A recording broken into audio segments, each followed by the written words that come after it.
দুনিয়া ওয়া হুম ইয়াহসাবুনা আন্নাহুম ইউহসিনুনা সুন্না। এমন নামাজ তুমি যদি পড়ো তোমার নামাজ ধুলার মতো উড়ে যাবে। নামাজ পড়তেছো দেখা যাবে কিন্তু নামাজের ভিতরে কিছু থাকবে না।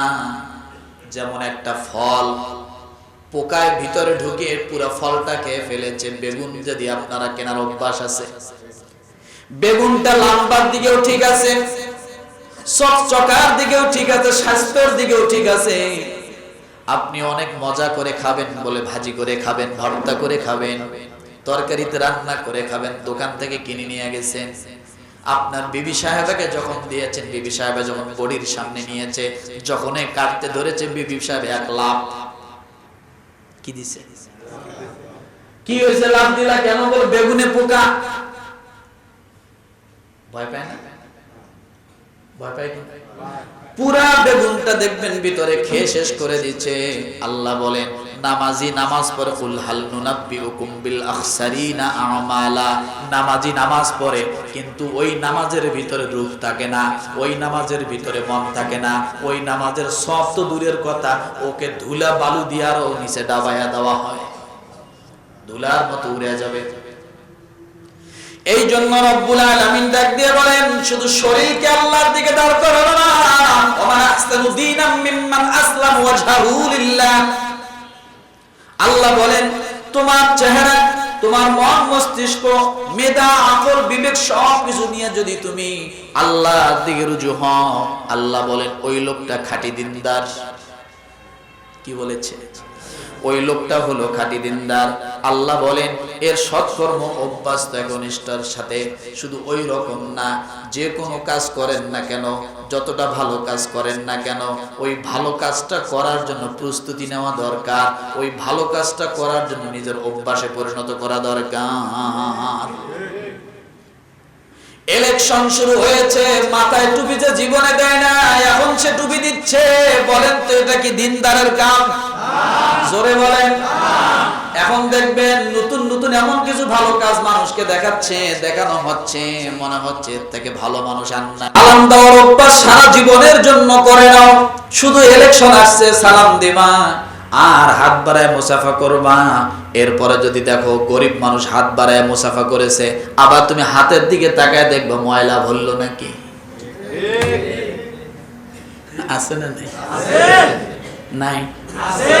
হ্যাঁ, কে বলেছে তোমার হাত বাড়াইতে? মুসাফার পর আবার দেখো হাতে ময়লা ভরলো নাকি, বেকা সাকা হয়ে গেছে। আরে হাতে ময়লা ভরলো, তাহলে বোঝা গেল ওর এই হাত বাড়ানোটা আসলে অন্তর থেকে ছিল না, বাড়ায়ও বিপদে পড়ছে। এই জন্য রব্বুল আলামিন ডাক দিয়ে বলল আমার আহসানু দীনাম মিম্মান আসলামা ওয়াজহাহু লিল্লাহ। তার যে উত্তম দিন আর কার হতে পারে যে তার গোটা অস্তিত্ব, গোটা চেহারা, গোটা আকল, গোটা বিবেক, গোটা মনের সব কিছু একমাত্র আল্লাহর জন্য সম্মুখীন হয়ে অবনত করেছে। আইয়ুশরাকা বিহি, যারা কি করে? শিরক করে। এই শিরকের গুনাহ ব্যতীত মাদুনা, এই সূরা নিসার আয়াতের মধ্যে কি আছে বলেন তো? মাদুনা। এই মাদুনা শব্দের অর্থ কি জানেন? এই শিরকের গুনাহ ব্যতীত তোমার যত গুনাহ আছে, যালিকা লিমান ইয়াশা, আমি আল্লাহ সব গুনাহ মাফ করে দিতে পারি। আমার কথা না? কোন সূরা আছে? সূরা নিসা 5 নম্বর পারায় এই আয়াতটা আছে, মাদুনা যালিকা লিমান ইয়াশা। তোমার একটা বস্তা আছে, ওই বস্তা ভরা গুনাহ, কিন্তু একটা গুনাহ নাই। কি গুনাহ সেটা? শিরক নাই। আল্লাহ বলে সব মাফ করে দিই। কিন্তু সব আমল আছে, এবার গুনাহটা বাদ।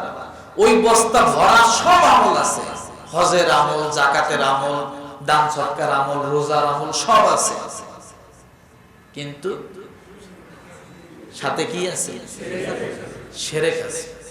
আল্লাহ বলে একটা আমলও কবুল হবে না, একটা আমলও কবুল হবে না। একটা পাত্রে 1 মণ দুধ, আপনি দুধ কিনতে গেছেন, এখন হঠাৎ করে দেখলেন পাত্রটা নিচে রাখছে, এমন সময় একটা গরু পেশাব করছে, অল্প একটু পেশাব ওই দুধের মধ্যে পড়ছে, বালতির মধ্যে, ধরেন দুধটা বালতিতে আছে, কোন রকম একটু কেবল গরু পেশাব করতে ধরছে, অল্প একটু পেশাব কিসে পড়ছে, আপনি দেখছেন, নেবেন ওই বালতির থেকে দুধ নেবেন? কেন নেবেন না? অল্প একটু পেশাব করছে, গরুর পেশাব, আপনি আর নেবেন না, তাই না? ওখানে তো দুধ অনেক, পেশাব তো অল্প একটু, কেন নেবেন না?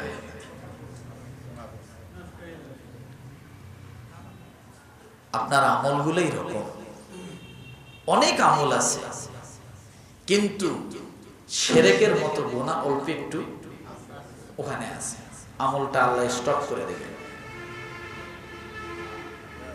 ওই আমলটা স্টপ থাকবে, সওয়াবটা ওখানেই থাকবে। আল্লাহ বলবে আগে শিরক থেকে মুক্ত হও, তারপরে এই আমলটা আমি আল্লাহ পবিত্র করে দেব। তাহলে বোঝা গেল আপনার আমল অপবিত্র হয় কিসের দ্বারা? জোরে বলেন। তাহলে আপনি মুমিন? তা নামাজি লোকও তো যায়, আছে না? নামাজি লোকই তো যায়, মুসলমান দাবি করে এই লোকই তো যায় এই সমস্ত জায়গায়, যায় কি যায় না? আল্লাহ বলে সব আমল বরবাদ। এই জন্য রব্বুল আলামিন ডাক দিয়ে বলেছেন ও হুয়া মুমিন,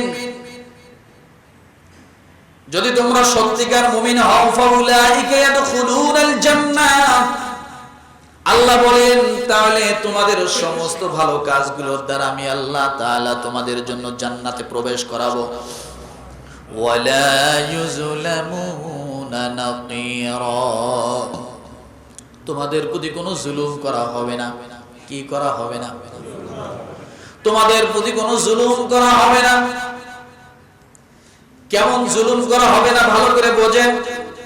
রব্বুল আলামিন সূরা নিসার 125 নম্বর আয়াতে আরেকটা কথা বলেছেন, ওমান আহসানু দীনাম মিম্মান আসলামা ওয়াজহাহু লিল্লাহ ওয়া হুয়া মুহসিনু ওয়াত্তাবা'a মিল্লাতা ইব্রাহিম হানিফা ওয়াত্তাখাযাল্লাহু ইব্রাহিম খলিলা।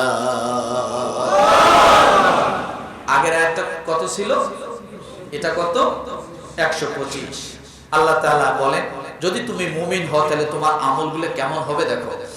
রব্বুল আলামিন বলেন তার চেয়ে উত্তম দ্বীন, তার চেয়ে উত্তম আমলদার, তার চেয়ে উত্তম খালেস ব্যক্তি আর কে হতে পারে, যে তার গোটা অস্তিত্ব, গোটা মেধা, গোটা চিন্তা চেতনা, গোটা আকল, গোটা বিবেকটাকে সহ নিজের চেহারাটাকে আল্লাহর দিকে রুজু করেছে। কোন দিকে? শুধু শরীরটা আল্লাহর দিকে দাঁড় করালেই হবে না, আপনার চিন্তা চেতনা আকল বিবেক খেয়াল সব কার দিকে দাঁড় করাইতে হবে? কার দিকে? আল্লাহর দিকে।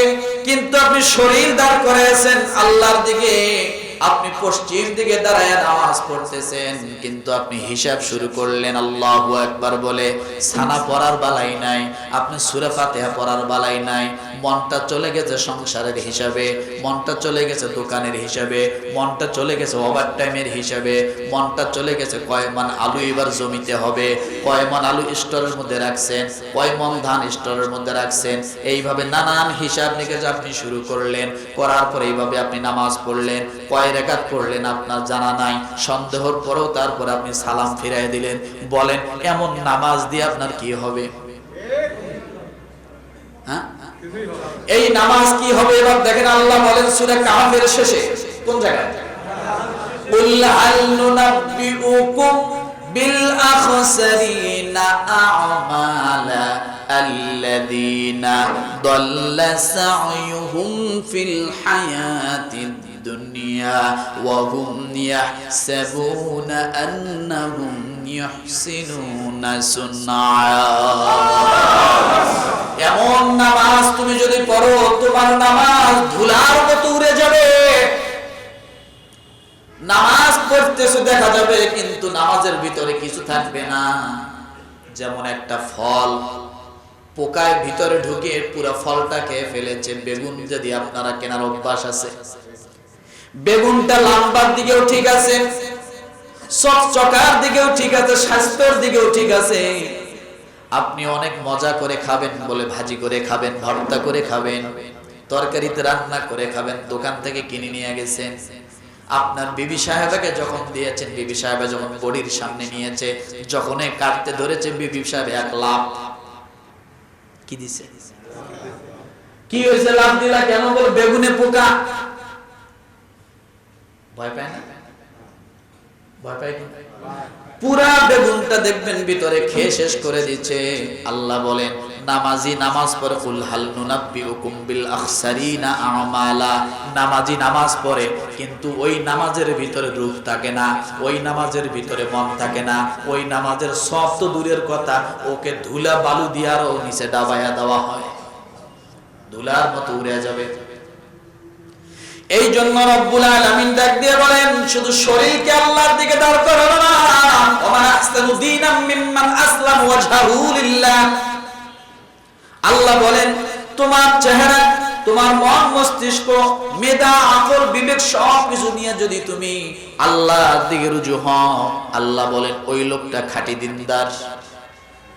কি বলেছে? ওই লোকটা হলো খাঁটি দিনদার। আল্লাহ বলেন এর সৎকর্ম অভ্যস্ত একনিষ্ঠার সাথে। শুধু ওই রকম না, যে কোনো কাজ করেন না কেন, যতটা ভালো কাজ করেন না কেন, ওই ভালো কাজটা করার জন্য প্রস্তুতি নেওয়া দরকার, ওই ভালো কাজটা করার জন্য নিজের অভ্যাসে পরিণত করা দরকার। ইলেকশন শুরু হয়েছে, মাথায় টুপি যে জীবনে দেয় না, এখন সে টুপি দিচ্ছে। বলেন তো এটা কি দিনদারের কাম? জোরে বলেন।